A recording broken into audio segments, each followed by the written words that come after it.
Welcome back to another session of the Last Days Bible Conference 2022. I'm Carl Teichrib, the author of Game of Gods, The Temple of Man in the Age of Reenchantment, and I'm excited to be sharing with you. In this session, we're going to dive into an extremely relevant topic, a subject that strikes at the core of our times, and it's my hope that you'll be better able to discern our age by unpacking this critical subject, pagan politics. The recognition of the Roman I situation in our culture, government, and even our churches. So let's begin by asking why.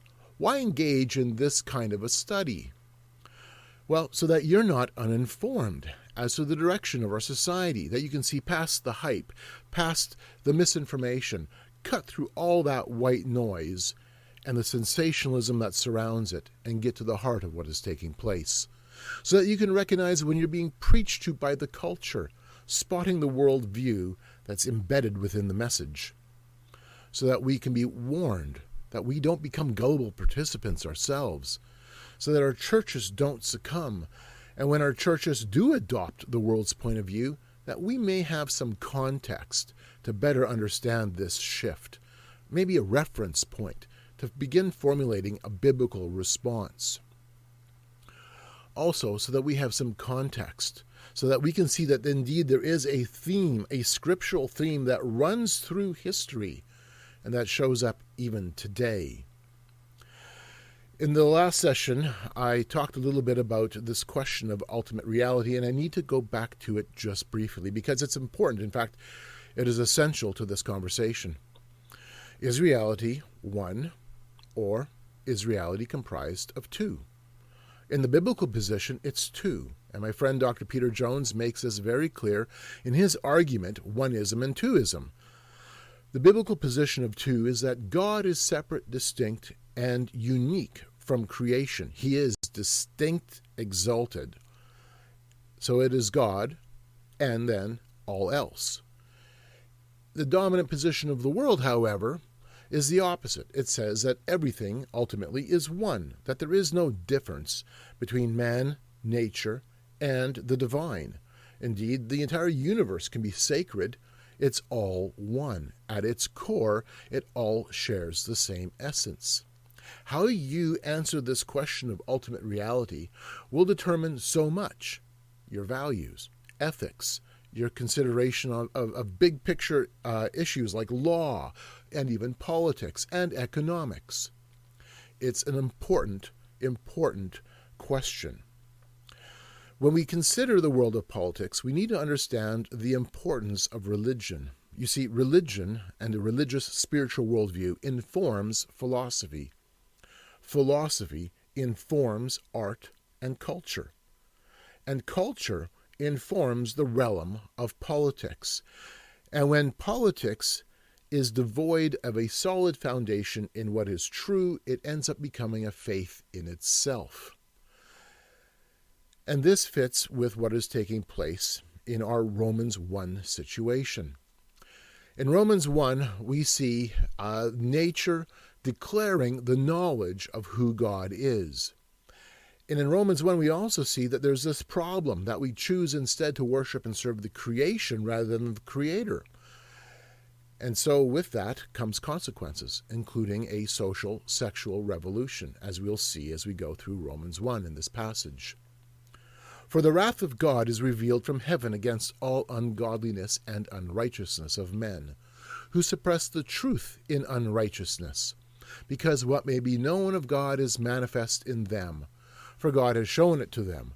For since the creation of the world, his invisible attributes are clearly seen, being understood by the things that are made, even his eternal power and Godhead, so that they are without excuse, because, although they knew God, they did not glorify him as God, nor were thankful, but became futile in their thoughts, and their foolish hearts were darkened. Professing to be wise, they became fools, and changed the glory of the incorruptible God into an image made like corruptible man, and birds, and four-footed animals, and creeping things. Therefore God also gave them up to uncleanliness in the lust of their hearts, to dishonor their bodies among themselves, who exchanged the truth of God for the lie and worshipped and served the creature rather than the Creator, who is blessed forever. For this reason God gave them up to vile passions, for even their women exchanged the natural use for what is against nature. Likewise also the men, leaving the natural use of the woman, burned in their lust for one another, men with men committing what is shameful, and receiving in themselves the penalty of their error which was due. And even as they did not like to retain God in their knowledge, God gave them over to a debased mind, to do those things which are not fitting. And so this takes us right into the heart of the green worldview, the worship and service to the creation rather than the Creator, and the consequences, the social, sexual, and indeed the political and economic consequences that come with it, because the consequences sweep right through all of civilization. I want to quickly jump into a topic that I'm sure all of you have heard about, the Great Reset, Build Back Better, the World Economic Forum. I've had the opportunity over the last 2 years to monitor the virtual Davos agenda of the World Economic Forum. And central to this is bending civilization to focus on creation and using nature as the foundation for restructuring politics, economics, and indeed your own personal behaviors. So who attends the World Economic Forum? This is an important thing to keep in mind, because it's not just simply a group of no-name individuals coming together, to have a conversation around a coffee table. No, the World Economic Forum is an ecosystem. It's comprised of the heads of states of many governments. It includes United Nations agencies and personnel. It works with approximately 1,000 CEOs from top global corporations. It works with the governors of central banks, global investment firms, and major banking figures. It's a significant community, a culture that incorporates technology entrepreneurs and foreign policy experts. The list is long, including our own Deputy Prime Minister, Chrystia Freeland, who sits on the board of directors of the World Economic Forum, as does also Mark Carney, who may end up becoming the leader of the Liberal Party after Justin Trudeau is gone. We need to consider what the leader of China said at the 2021 World Economic Forum. There is only one Earth and one shared future for humanity. As we cope with the current crisis and endeavor to make a better day for everyone, we need to stand united and work together. We have been shown time and time again that to beggar thy neighbor, to go it alone, and to slip into arrogant isolation will always fail. Let us all join hands and let multilateralism light our way toward a community with a shared future for mankind. During the 2021 virtual forum, Klaus Schwab, the founder of the World Economic Forum, released an article, and he said this: "The planet is thus the center of the global economic system, and its health should be optimized in the decisions made by all other stakeholders. The same interconnectedness can be observed for the people who live on the planet.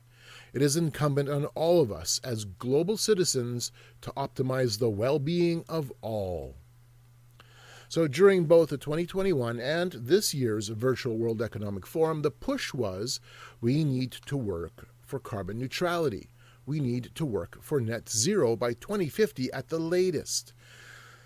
And this requires, of course, a radical change in every facet of our economies, our industries, our transportation system, our agriculture sector, our energy grid, and your personal behaviors. Now, net zero isn't an abstract exercise. Our government, the government of Canada, has been pushing for net zero, and a number of other countries are also pushing for legislation to this end. So we can expect more carbon taxes, more regulations. We can expect that there is going to be, and indeed there already is, a concerted effort to end internal combustion engines. At the 2021 conference, John Kerry, President Biden's special envoy for climate, told the World Economic Forum that we're making climate central to foreign policy planning and national security preparedness. Indeed, we are looking to the earth to make this a central pillar for man. And, as represented at the 2022 conference, this will require, of course, collective action. In fact, we will integrate digital technologies and government policies to make sure that the planet will be green, for we are all interconnected. The world has to work as one. And this brings us to a theme that we find in Scripture. It's a theme we see in Genesis, that we will work together in our unity, and we will build our own heaven on earth. Genesis 11 gives us the story of the Tower of Babel. Now the whole earth had one language and one speech, and it came to pass, as they journeyed from the east, that they found a plain in the land of Shinar, and they dwelt there. Then they said to one another, Come, let us make bricks and bake them thoroughly. They had brick for stone, and they had asphalt for mortar, and they said, Come, let us build ourselves a city and a tower, whose top is in the heavens. Let us make a name for ourselves, lest we be scattered abroad over the face of the whole earth. But the Lord came down to see the city and the tower which the sons of men had built. And the Lord said, Indeed, the people are one, and they all have one language, and this is what they begin to do. Now nothing that they propose to do will be withheld from them. Come, let us go down, and there confuse their language, that they may not understand one another's speech. So the Lord scattered them abroad from there over the face of all the earth, and they ceased building the city. Therefore its name is called Babel, because there the Lord confused the language of all the earth, and from there the Lord scattered them abroad over the face of all the earth. And so what we see happening in this passage is that there is solidarity in self-naming. We define our purpose. We declare our independence from God. We, the creation, pursues its own order. And we, the creation, we enable all of this through our unity. Power comes through unification. We frame our own security by banding together.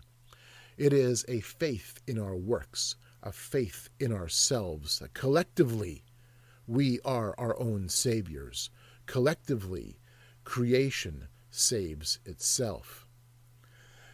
As humanity searched for a new meaning in the 1960s and 1970s, referring back to my first talk, a framework to bring about world peace and to find a new purpose, we increasingly looked at creation itself to be that unifying cause, our new Babel experience. Interestingly, the moon landings and the Apollo missions had a remarkable effect to that end, with astronaut Edgar Mitchell adopting and later preaching a message of cosmic oneness, a spiritual worldview that focused on creation through a mystical lens. The experience in space was so powerful, I started digging into various literatures to try to understand what had happened. I found nothing in science literature, but eventually discovered it in the Sanskrit of ancient India.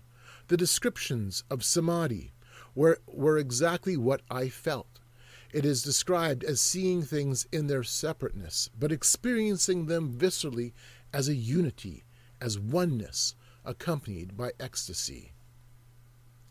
He went on to say, I realize that the story of ourselves as told by science, our cosmology, our religion, was incomplete and likely flawed.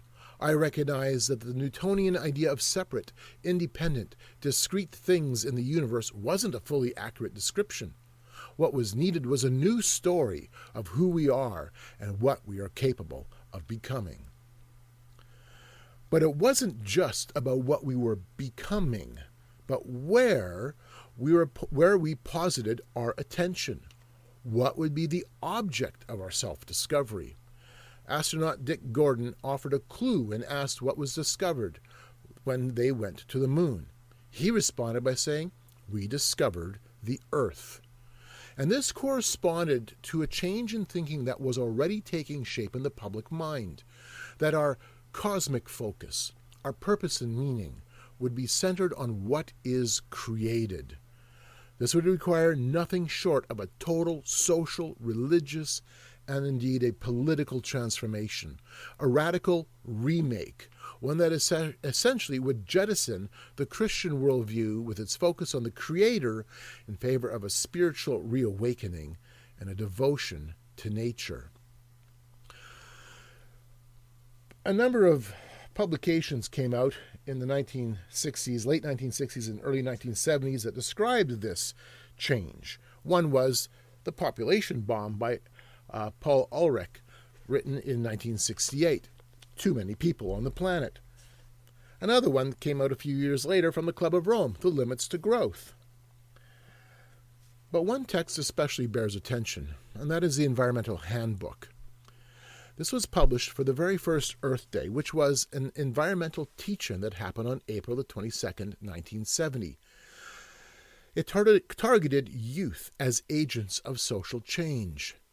And the text was meant to be a catalyst to bring about a form of transformation in Western civilization. So as you go through the Environmental Handbook, you realize very quickly that the first problem is Christianity, the biblical worldview. Consider this quote from page 24 and 25. What we do about ecology depends on our ideas of the man-nature relationship. More science and more technology are not going to get us out of our present ecologic crisis until we find a new religion or rethink our old one. No new set of basic values has been accepted in our society to displace those of Christianity. Hence, we shall continue to have a worsening ecologic crisis until we reject the Christian axiom that nature has no reason for existence save to serve man. And then the Environmental Handbook offered solutions. Now, something to keep in mind is the Environmental Handbook was distributed to high schools, colleges, universities. Roughly 20 million Americans participated in that first environmental teach-in, the first Earth Day.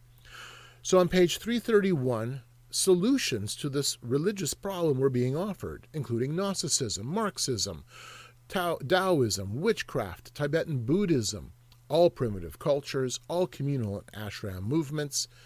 Page 331 said that life won't seem worth living unless one's on the transforming energy side. Another problem was population.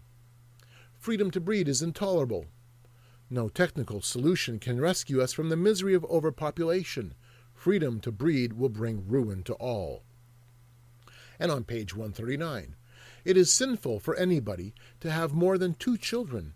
It has long since become glaringly evident that unless the Earth's cancerous growth of population can be halted, all other problems, poverty, war, racial strife, uninhabitable cities, and the rest are beyond solution. What is the solution then? Well, population control and changes in family structures. And so this is a 3-point outline in the text: legalize voluntary abortions and sterilization and provide these services free. Again, keep in mind who this text is being, keep in mind who the target audience of this text is. It is mainly young people. Number 2, remove all restrictions on the provision of birth control information and devices. Provide these services free to all, including minors. Make sex education available to all appropriate levels, stressing birth control practices and the need to stabilize the population. Page 324. Explore other social structures and marriage forms, such as group marriage and polyandrous marriage. Share the pleasure of raising children widely. We must hope that no one woman would give birth to more than 1 child. The goal would be half of the present world population or less. And then number 3, the issue of governance. How do we govern the human ecology? How do we govern spaceship Earth? And this was a problem because we have population, we have waste and pollution, energy consumption. The internal combustion engine was recognized as a problem, and on page 321 it suggested that the internal combustion engine be outlawed by 1975. The free market system, private property, all of these were recognized as problematic. So what we need is a complete rethink a change in our political structure, a change in our mindset. We need to have new economic models and coercive financial measures. That's their language. More taxes, and remove tax deductions if you have too many children. We need effective political activism and electoral campaigning towards recognizing the interdependence of our planet and developing an ecological worldview. We need new land zoning and having this aligned with natural values. One of the suggestions is that we need a World Tribunal Council. We need to be able to divide the world not by national borders, but by natural boundaries. Page 145. Are nation-states actually feasible? What price would most people be willing to pay for a more durable kind of human organization? More taxes? Giving up national flags? Perhaps a sacrifice of some of our hard-won liberties. And what was the real message of that first Earth Day? Nothing short of total transformation will do much good. And notice, Genesis is to blame. Christianity is to blame. Freedom to breed is to blame. Your religious worldview has caused destruction to the ecosystem. Everything now needs to change. In many ways, that first environmental teach-in was a harbinger of a broader international movement. In 1972, Canadian Maurice Strong chaired the first United Nations Summit on Ecology, which took place in Stockholm, Sweden. It was called the UN Conference on the Human Environment, and to mark the occasion, a special book was published titled Only One Earth. Now, Only One Earth preached environmental interdependence, a planetary interdependence, and that this would be our rationale for world unity, which at this point had been lacking. We need some rationale for collective work. With that in mind, the idea was we could reshape our domestic policies around planetary order, a progressive world sharing, world plans for health and education, world investments, a world strategy, world action. The planet is not yet a center of rational loyalty for all mankind, but possibly it is precisely this shift of loyalty that a profound and deepening sense of our shared and interdependent biosphere can stir life in us. From family to clan, from clan to nation, from nation to federation, we can perhaps hope to survive in all our prized diversity, provided we can achieve an ultimate loyalty to our single, beautiful, and vulnerable planet Earth. The 1972 conference was extremely important. It added weight to the work of the newly created U.S. Environmental Protection Agency, which was birthed in large part by the public pressure generated during the 1970 Earth Day gathering. Canada's then year-old Department of the Environment also was boosted in light of this UN event. More importantly, it birthed the United Nations Environment Program, which has become the international coordinating agency around issues of global environmental governance. Interestingly, and I learned this from a friend who was personally involved in founding the 1972 conference and who also held an important position at UNEP, the official logo for the conference, which morphed into becoming the logo for UNEP, had a special meaning. That is, in order for the planet to change, humanity must first be transformed. Thus, the changing image of man was central to this new global agenda. The 1972 UN conference was the first example of ecology becoming a plank in global political affairs, an issue for international negotiations. It established legal and political goals that have shaped our last 5 decades. It sought to place the planet at the center of human loyalty. And now, 50 years later, for this year marks that anniversary. In fact, later this year, UNEP will be holding 50-year anniversary celebrations around that event.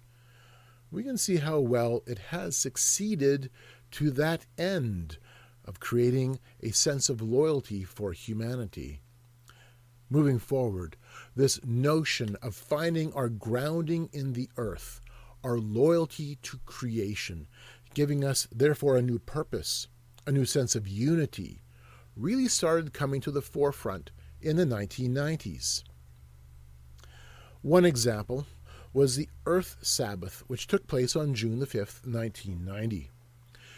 The United Nations Environment Program formed an interfaith board to oversee this project of creating an Earth Sabbath environmental rest day. American Baptist Church, the Protestant Episcopal Church, the United Methodist Church, and the United Church of Christ came together, working alongside other organizations and other groups to help develop an interfaith workbook.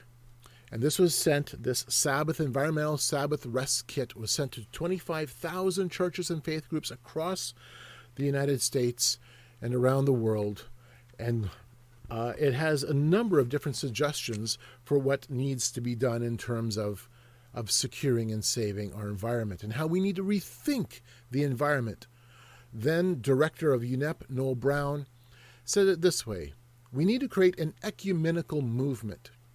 I call it an ecumenical movement in the service of the earth. So, in the book, you'll have sermon suggestions, things where, suggestions where you need to consider other sources of inspiration. You need in your sermons to point to Scripture, but then also to wisdom, to spirituality, to the earth itself. There are various prayers. She is the mother of all that is natural, mother of all that is human. One of the service ideas is that you should invite guest speakers from other species, representatives, plants, animals, to give us wisdom from the pulpit, to help you as a congregation get your grounding back to the earth.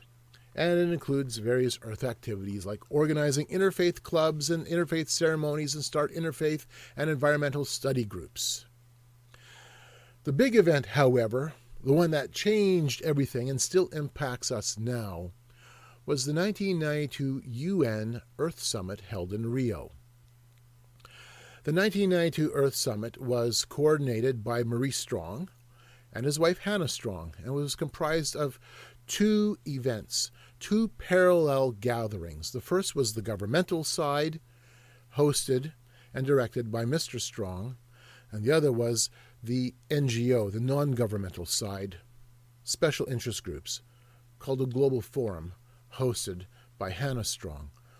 Now, on the governmental side, they produced a number of documents that bear special weight even today, such as Agenda 21. No, this is not a book about Agenda 21. This is Agenda 21, which came to light and was produced for that specific UN summit. Another example is the Convention on Biological Diversity. Now, the Convention on Biological Diversity is a very short little document. If you laid this out into regular-sized paper, it would be about 18 pages long. But that needs to be interpreted. And so here is the first interpretation of those 18 pages. Pretty big. In it, it was recognized that there needs to be a spiritual and cultural component to understanding biodiversity. So, another interpretation on the cultural and spiritual values of biodiversity came forward. Guess what? Christianity is to blame. Christianity and its view of God as being separate, that God is distinct from creation, is punted to the side for more favorable views. So here's an example. I just flipped open to it. A poem that we are all together a part of Gaia. We belong to the webs of being, to Earth, to Gaia. We belong to and are inseparable from our culture, from one another, from Gaia. We are independent with all that is. And it goes on and on about how we are all belonging in this great earth community. This is where indeed we find our loyalty. Cultures built on values other than belonging are doomed to self-destruct. A culture built on domination of the earth and all the animals therein is doomed to disappear. A culture based on self-interest is doomed to disintegrate. A culture based on survival of the fittest will not survive. A culture built on competition will destroy itself. We can no more separate ourselves from belonging from Gaia.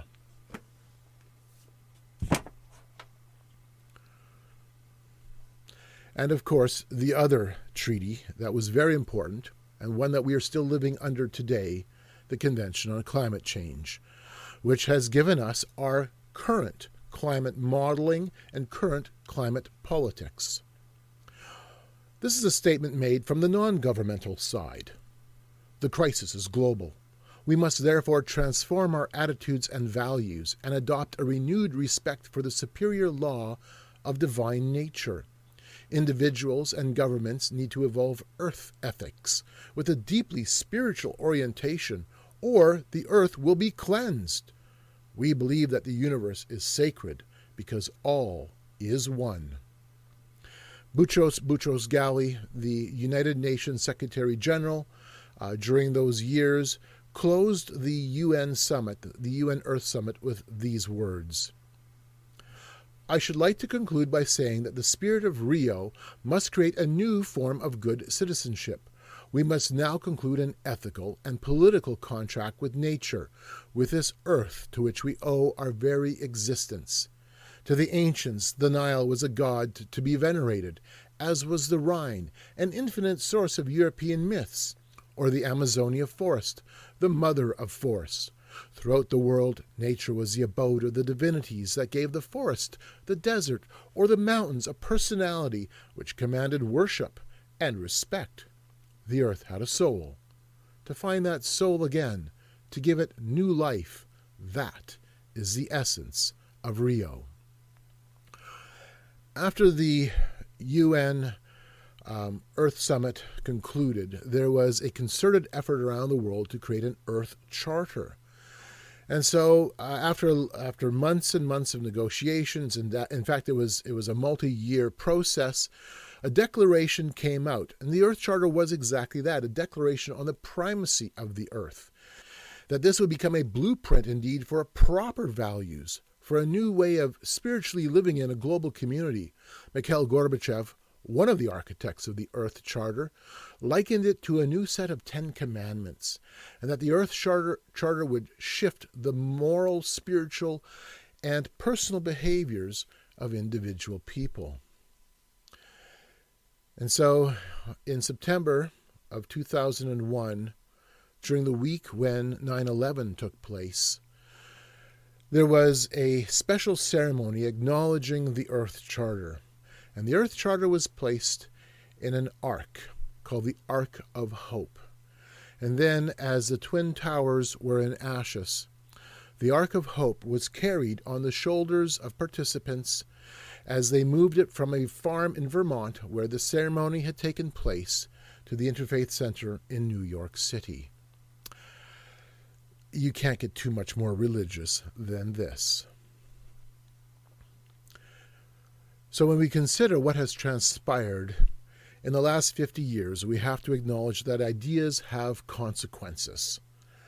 We are engaged in a form of politics that is built on a pagan worldview, one that says we need to venerate Earth first. We need to venerate creation, not the Creator. And of course, we are now living underneath the shadows of those international agreements and how they are at the national level interpreted and then played out for us to have to deal with.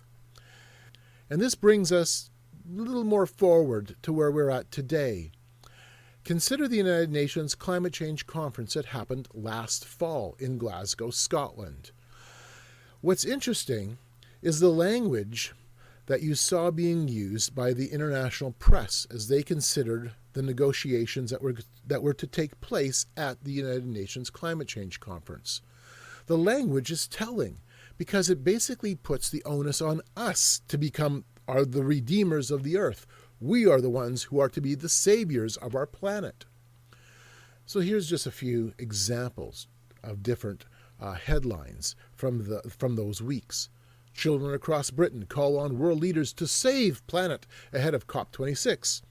What is COP26? By the way, COP26 means Conference of the Parties. It's a 26th meeting of the Conference of the Parties to the 1992 Convention on Climate Change. So what is COP26 and can it save the world? Gen Z on how to save the world. Young climate activists speak out. COP26 Q&A. What is it? Who will be there? And can it save the planet? The countdown to COP26. Can world leaders save the planet? In the weeks before the COP26 conference, an event occurred across the UK known as Climate Sunday. And Climate Sunday became what was then called the biggest ecumenical Christian movement for climate justice. It took place on September the 5th. And almost 2,000 churches from 40 different denominations called on the UK government to act on behalf of the climate. And this day of service, a service to focus on the earth, was a key milestone on the road to COP26. But what was interesting was the language being used by the current UN Secretary General. This is shades of Babel. But not just the shades of Babel, but it places upon us the onus of being the saviors of our world. This is how he described what was happening. We can either save our world or condemn humanity to a hellish future. Really? Really? It's up to us to save our world. The implication is that we will build heaven on earth, or that we have the ability to send the world to hell. There is an arrogance here. There is a hubris. It's a hubris that falls under the shadow of the Tower of Babel, that together we are the ones who can save our future. Together we are the ones who will build our unity. And the image that you see on the screen is one of the images taken from the conference, that climate has no borders. I am reminded of what the Environmental Handbook had to say. No new set of basic values has been accepted in our society to displace those of Christianity. Hence, we shall continue to have a worsening ecologic crisis until we reject the Christian axiom. So, how has the contemporary Christian community responded to the challenge of the environment? Well, now thousands of congregations celebrate Earth Day. Thousands of churches promote Earth services. Thousands of pastors preach an earth-centric gospel. I don't think it's an overstatement to say that. So here's an image, a picture I took from a church not too far from where I live. This is from a couple years ago. Interfaith prayers for Earth. Then they would engage on a climate strike, and you could participate. In fact, this made the Brandon, Manitoba newspaper this interfaith Earth service that took shape. And this came from, of course, the United Church of Canada. And as Canadians, we kind of, especially evangelical Canadians, we kind of chuckle, well, that's the United Church. Keep in mind that at one point the United Church did have a grounding. There was a firm footing within Scripture. But over the years, over the decades, that has slid into something different. It has slid into a Romans 1 sense of spirituality. So here's another example from the United Church of Canada, from one of their worship resources. Speaking to the earth community, we say, brothers and sisters of creation, we covenant this day with you, with all creation yet to be, and with the Creator, with every living creature, and all that contains and sustains you. And then the response back from the congregation, with all that is on earth, and with the earth itself. There are a lot of different examples of Christian involvement in a Roman 1 perspective. Here's a copy of the Green Bible. The Green Bible, forwarded by Desmond Tutu, is the green letter edition. So in the red letter edition, for those of you who have a red letter edition, you would know the red letter editions of the Bible are the words of Christ. The green letter edition of the Green Bible, and I don't think you can see this on your screen, have various passages outlined in green to demonstrate that these are environmental passages, showing that indeed God is green. Here's another example, and I'm going to pick on the Mennonite Central community because my own background is Mennonite. A text called Earth Trek. It began with a postcard sent to my church. 7 days. It is still good. An Earth Care Trek for Christians. And you could go online. It gave you a website on, and you could follow the promptings and go through the different readings. And it would help you to regain a sense of peace with creation. So allow me to just give you a reading. This is one of the meditations, suggested meditations. And that's from the David Suzuki Foundation. We are the earth, through the plants and animals that nourish us. We are the rains and the oceans that flow through our veins. We are the breath of the forests of the land and the plants of the sea. We are human animals related to all other life as descendants of the firstborn cell. We share with these kin a common history written in our genes. We share a common present filled with uncertainty. We share a common future as yet untold. At the end of each chapter, they have action items that you can engage in individually or as a congregation. The very last page, the very last section in its action items, and it's in bold so that you get the point, says this week, make an offering to the earth in the form of a prayer or some other gift. I'm sorry. That's Romans 1. That is the Romans 1 worldview, to our shame. So how now do we respond? We need to keep in mind, and this is essential, this is so important. In fact, I believe we have missed this. We have missed this as Christians, as we ourselves are put under the pressure of a Romans 1 world. We need to recognize first and foremost that God is exalted above creation, that he holds nature in his hands. He alone is the one who establishes. He is the one alone who enables. Nature points to God's majesty, and it tells us about him. But that's the point. It points to him. God elevates man above nature. Yet man is placed within the natural world. Our first task out of Genesis chapter 2 is to name the animals. This means that we're not divorced from nature, but that we also have a position higher than the animal kingdom. We also need to recognize that the environmental movement is rooted in a religious, economic, and political motivation that is antithetical to the biblical worldview. And yes, nature has value because of the one who created it. And therefore, we need to recognize that it is that we need to recognize its integrity and act accordingly to that. So here's a few Bible verses to help put this in a proper perspective. Psalm 19, 1-3. The heavens declare the glory of God. The skies proclaim the work of his hands. Day after day they pour forth speech. Night after night they reveal knowledge. They have no speech. They use no words. No sound is heard from them. Then Psalm 104. How many are your works, Lord? In wisdom you made them all.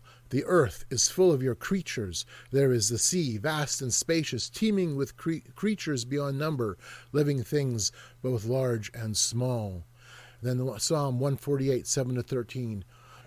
Praise the Lord from the earth, you great sea creatures in all the depths, fire and hail, snow and clouds, stormy wind fulfilling his word, mountains and all hills, fruitful trees and all cedars, beasts and all cattle, creeping things and flying fowl, kings of the earth and all peoples, princes and all judges of the earth, both young men and maidens, old men and children. Let them praise the name of the Lord, for his name alone is exalted. His glory is above the earth and heaven. And then finally, Psalm 46, 1-3. God is a refuge and strength, a very present help in trouble. Therefore we will not fear, even though the earth be removed, and though the mountains be carried into the midst of the sea, though its waters roar and be troubled, though the mountains shake with its swelling.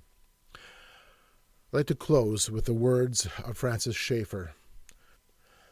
It is my hope that this generation may turn from that greatest of wickedness, the placing of any created thing in the place of the Creator, and that this generation may get its feet out of the paths of death and may live.